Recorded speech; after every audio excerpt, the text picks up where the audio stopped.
5 अगस्त 2019 को जब भारतीय संविधान की धारा 370 यानी आर्टिकल 370 को हमेशा के लिए ख़त्म कर दिया गया तो जम्मू वासियों के अंदर एक उम्मीद की किरण जाग उठी थी।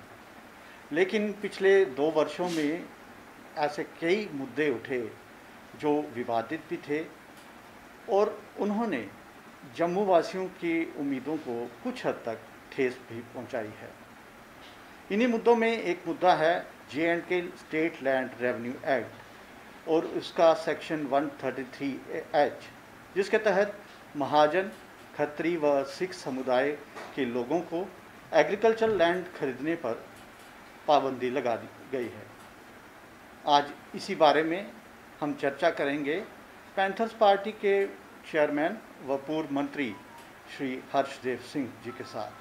सबसे पहले मैं आपसे यही जानना चाहूँगा, आखिर इस मुद्दे के मूलभूत कारण क्या हैं और इसका क्या हल है जिससे कि ये जो समुदाय हैं, सिख, महाजन या खत्री, उनको उनके जो मूलभूत संवैधानिक अधिकार हैं उनसे वंचित ना रखा जाए।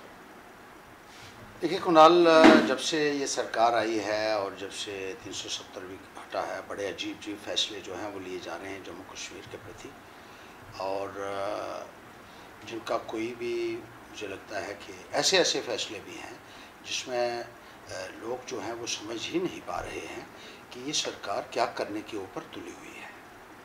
उसमें एक फ़ैसला ये भी है कि जहाँ सरकार ने एक कानून बना दिया कि जो महाजन होंगे, जो खत्री होंगे, जो सरदार होंगे, वो एग्रीकल्चर लैंड यहाँ खरीद ही नहीं सकते। बहुत ही अजीबोगरीब फैसला है ये, और ऐसे कानून जो हैं मुझे नहीं लगता है कि कहीं बने होंगे। तो जहाँ मैं ये समझता हूँ कि ये असंवैधानिक है फैसला, गैर आईनी है, इलीगल है,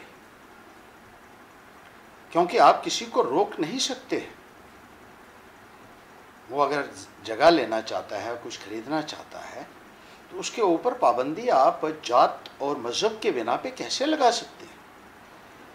हमारा संविधान सबको बराबर का अधिकार देता है, और ये भी कहता है संविधान कि जात या मज़हब के आधार पर कोई भी कानून नहीं बनाया जा सकता, फैसला नहीं लाया जा सकता है।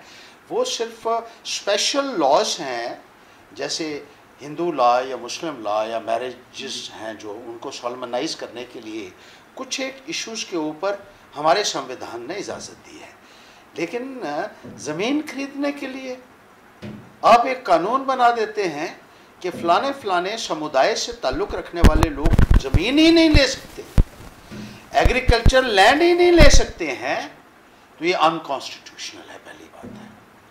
और बगैर सोचे समझे, there is total lack of application of mind on the part of those who enacted this law. अब कानून कौन बना रहा है, ये बड़ी इंटरेस्टिंग बात है।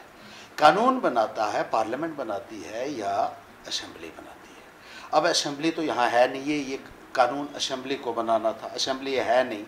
दिल्ली में बैठे हुए कुछ क्लर्क कानून बनाते हैं, रात को कानून बनता है और सुबह वो यहाँ लोगों के ऊपर थोप दिया जाता है होम मिनिस्ट्री के माध्यम से। ये तरीका जो है, ये बड़ा अजीबोगरीब तरीका जो है वो देखने को मिल रहा है। अगर कानून क्लर्कों को बनाने हैं तो इलेक्शंस क्यों करवाते हैं? फिर जमहूरियत आपने क्यों रखी हुई है?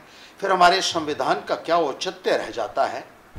क्योंकि कानून बनाने का अधिकार आपने चुने हुए नुमाइंदों से छीन लिया। एक तो आपने यहाँ जो है वो इलेक्शन नहीं करवा रहे हैं आप। पिछले 3 साल आज हो चुके हैं, आज 3 साल पूरे हो गए हैं जब से सेंट्रल रूल लगा हुआ है, और 19 जून को ही 2018 को जो है वो सेंट्रल रूल जो है वो शुरू हुआ था। कोई इलेक्शंस के बारे में सोचता ही नहीं है। एक डिक्टेटरशिप जो है यहाँ चलाई जा रही है, ज़ोर ज़बरदस्ती से हुकूमत चलाई जा रही है, प्रॉक्सी से हुकूमत चलाई जा रही है, ब्यूरोक्रेट्स के माध्यम से हुकूमत को चलाया जा रहा है, कायदा कानून को ताक पर रख कर चलाया जा रहा है, और अगर कोई बोलता है तो उसको डराया जाता है, धमकाया जाता है कि तेरी हिम्मत कैसे हुई बोलने की। जमहूरियत तो यहाँ बची नहीं कुणाल। और जिस तरीके से कायदा और कानून की आज की तारीख में धज्जियां उड़ाई जा रही हैं, मैं कहता हूं कि आज तक कभी भी देखने को नहीं मिला है। ब्यूरोक्रेट के माध्यम से आप निज़ाम को जो है वो चला रहे हैं। वो ब्यूरोक्रेट्स हैं जिनको कोई जानकारी नहीं है जम्मू कश्मीर के इतिहास की, जम्मू कश्मीर के ज्योग्राफी की, जम्मू कश्मीर कल्चर की, लैंग्वेज की। बाहर से लोग आए हैं, उनको तो यहाँ कुछ लेना देना नहीं है। क्या कानून बना है क्या नहीं बना है उनको कोई लेना देना नहीं है। उनको नौकरी करनी है अपनी 2 साल 3 साल 2.5 साल जितना उनका टाइम है, और उसके बाद उनको वापस जाना है। ना उनका लोगों के साथ कोई कनेक्ट है, ना उनको लोगों की जो परेशानियों का पता है, और ना लोग जो हैं उन तक पहुँच सकते हैं, क्योंकि उनके इतने बड़े बड़े दरवाजे हैं कि उनमें घुसना आम आदमी क्या है, मैं कहता हूँ कि जो लीडर्स रहे हैं यहाँ के, उनको भी इजाज़त नहीं है कि उनके दरवाजे के ऊपर वो दस्तक दे सकें या लोगों की परेशानियाँ जो है अपनी गुहार उनके सामने लगा सकें कि लोगों को क्या क्या दिक्कतें आ रही हैं। और अगर इन लोगों को कुछ अंदाज़ा होता तो इस कानून को यहाँ लागू नहीं किया जाता। पहली बात है, इस कानून को बनाया ही नहीं जाता। किस कैजुअल तरीके से जम्मू कश्मीर के कानून बनाए जा रहे हैं, किस तरीके से बदले जा रहे हैं। सैकड़ों के हिसाब से कानून बनाए गए बगैर लेजिस्लेचर के। असेंबली है नहीं, चुने हुए नुमाइंदे जो हैं वो नहीं हैं, और एक के बाद एक कानून थोपा जाता है। रात को कानून बनता है, सुबह उसको थोप दिया जाता है। इसका इम्पैक्ट क्या होगा, क्या लोगों के ऊपर असर होगा, ये किसी को परवाह इस हुकूमत के अंदर नहीं है। ये हमने हर्षदेव जी, इसी से जुड़ा मेरा अगला सवाल ये है कि जैसे महाजन, खत्री और सिख समुदाय के लोगों को वंचित कर दिया गया है कि वो एग्रीकल्चरल लैंड नहीं खरीद सकते, तो क्या हमारा संविधान ये हमें छूट नहीं देता कि कोई भी अपनी मर्जी से किसी भी प्रोफेशन को चुन सकता है? तो फिर ये महाजन, खत्री या सिख, क्या वो एग्रीकल्चरिस्ट नहीं बन सकते?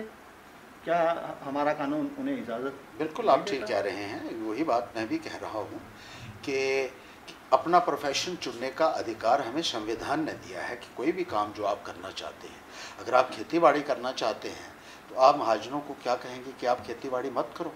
बहुत सारे इस समुदाय से ताल्लुक़ रखने वाले लोग हमारे गाँव में रहते हैं। कितने ही सिख समुदाय के लोग हैं, महाजन समुदाय, खत्री समुदाय के लोग हैं, गांव में रहते हैं, खेती बाड़ी करते हैं।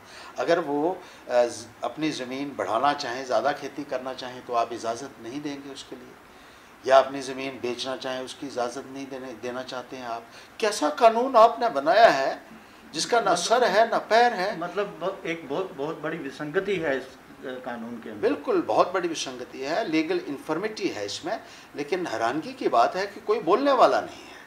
अब देखिए, जिन लोगों को वोट दिए थे लोगों ने, 25 MLA बीजेपी के बनाए थे, 2 मेंबर पार्लियामेंट बनाए हैं, वो इसके ऊपर बोलने तक के लिए तैयार नहीं है। उनका काम है ताली बजाना। जो भी दिल्ली से कानून बन के आएगा वो ताली बजाएंगे। आज कानून बनता है तो ताली बजाएंगे, कल को वो खारिज हो जाता है तब भी वो ताली बजाएंगे। उनका अपनी ना कोई सोच है ना उनका कोई नज़रिया है। वो तो मैसेंजर हैं दिल्ली वालों के, और जो वहाँ से कानून बनेगा उनको उस हुक्म को बजाना है उनको। हाँ जनाब, ये बहुत अच्छा है। और जब वहाँ से वो कहेंगे कि कहो ये ख़राब है, तो वो कहेंगे ये ख़राब है। उनका अपनी कोई राय नहीं, अपनी कोई सोच नहीं है। हमें ऐसे नेता नहीं चाहिए जिनका अपनी सोच ना हो, जो लोगों के मतालबों को देखकर फैसला ना ले सकते हों, बल्कि जो फैसला या बयान देना है वो दिल्ली वालों को पूछ कर देते हैं। इसी वजह से यहाँ बहुत सारी परेशानियाँ जो हैं वो लोगों को आ रही हैं, और बहुत ही ताज्जुब होता है ये देखकर कि आज अगर आप महाजन और खत्री और सिखों को ये कहते हैं कि आप एग्रीकल्चर लैंड मत खरीदिए, तो कल को आप हो सकता है आप ये कानून बना दें कि राजपूत ब्राह्मण जो है वो बिजनेस नहीं कर सकते हैं, दुकान नहीं खोल सकते हैं। ये तो वही बात हो गई ना। ये इस किस्म के कानून भी आ सकते हैं, क्योंकि जैसे आज की तारीख में ये लोग बना रहे हैं बीजेपी की हुकूमत में, तो कुछ भी मुमकिन हो सकता है। और ये मुझे नहीं लगता है कि ये किसी भी कीमत पे जस्टिफाई हो। कहा कि जम्मू कश्मीर में जमहूरी निज़ाम की बहाली होनी चाहिए, समय समय पर आप राज्य का दर्जा बहाल करने की भी मांग करते रहते हैं।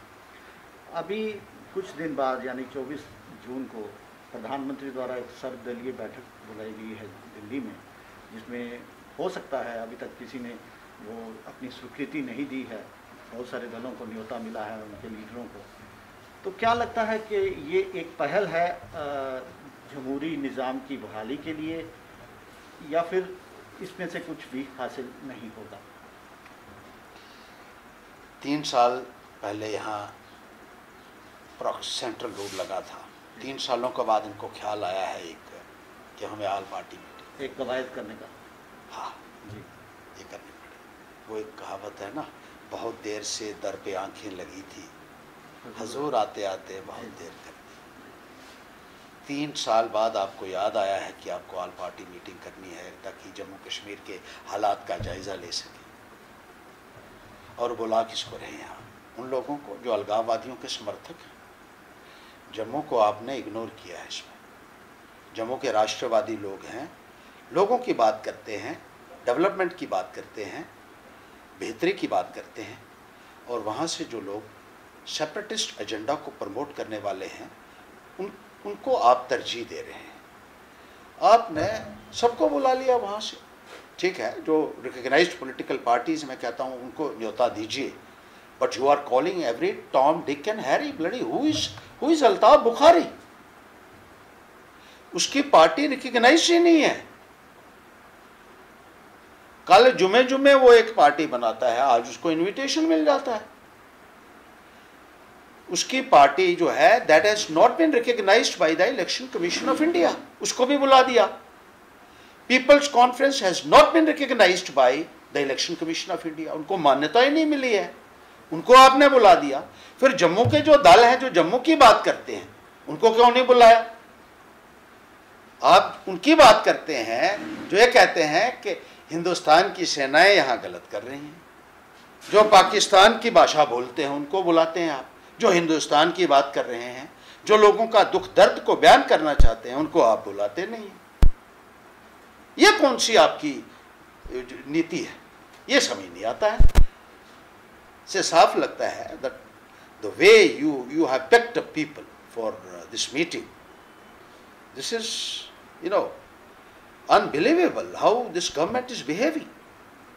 यहाँ भी लोग हैं, यहाँ भी नुमाइंदे हैं जम्मू के, बीजेपी के लोग हैं जम्मू से, आप कहते हैं हमने जम्मू के उनको बुलाया। अरे भाई, वो बीजेपी के जो लोग आप बुला रहे हैं वो तो वही बोले, उनके मुंह में डालोगे। कांग्रेस के जो नुमाइंदा यहाँ का जम्मू का होगा वो भी वही बात करेगा जो दिल्ली में बैठे हुए उनके आका कहेंगे उनको। फिर जम्मू की बात कौन करेगा? जम्मू को आप जिस तरीके से नजरअंदाज कर रहे हैं, आज जम्मू के अंदर बहुत भारी रोष है। इस बात को आपको समझना होगा। आपने तमाम लोगों को सड़कों के ऊपर बिठा दिया और उन लोगों को बिठाया जिन्होंने आपको 25 सीटें दी, 2 मेंबर पार्लियामेंट दिए। आप ये समझते हैं कि जम्मू के लोग आपकी जेब में हैं, आप जिस तरीके से मर्जी चला लो, बात करो या ना करो। कश्मीर के लीडर से आप बात कर रहे हैं, लद्दाख वालों से आप बार बार बात कर रहे हैं, आपके डेलीगेशन लद्दाख जाकर वहाँ के लोकल लीडरशिप से बात करते हैं, उनको दिल्ली बुलाते हैं। आप कहते हैं कि हम आपके कल्चर को बचाएंगे, लद्दाखी कल्चर को बचाएंगे, बहुत अच्छी बात है, लद्दाखी भाषा को बचाएंगे, लद्दाखी संस्कृति को बचाएंगे, उनकी ज़मीनों को बचाएंगे बाहर वालों से, अच्छी बात है। लेकिन डोगरा कल्चर का क्या?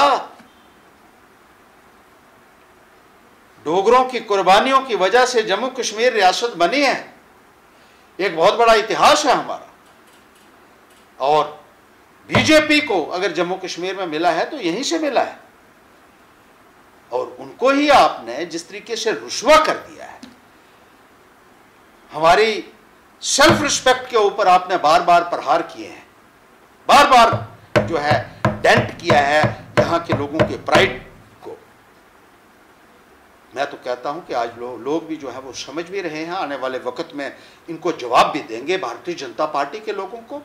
और भारतीय जनता पार्टी भी ये समझ ले कि ये जो है ज़ोर ज़बरदस्ती से और अथॉरिटेरियन इस तरीके का अप्रोच, तानाशाही से किसी निज़ाम को नहीं चलाया जा सकता। और जिस तरीके से जम्मू के लोगों को आप दबा रहे हैं, अब महाजन, खत्री और सिख तो यही रहते हैं भाई साहब। धन्यवाद हर्षदेव जी, हमारे साथ बातचीत करने के लिए और जम्मू कश्मीर से जुड़े अलग अलग मुद्दों पर विस्तार से चर्चा करने के लिए।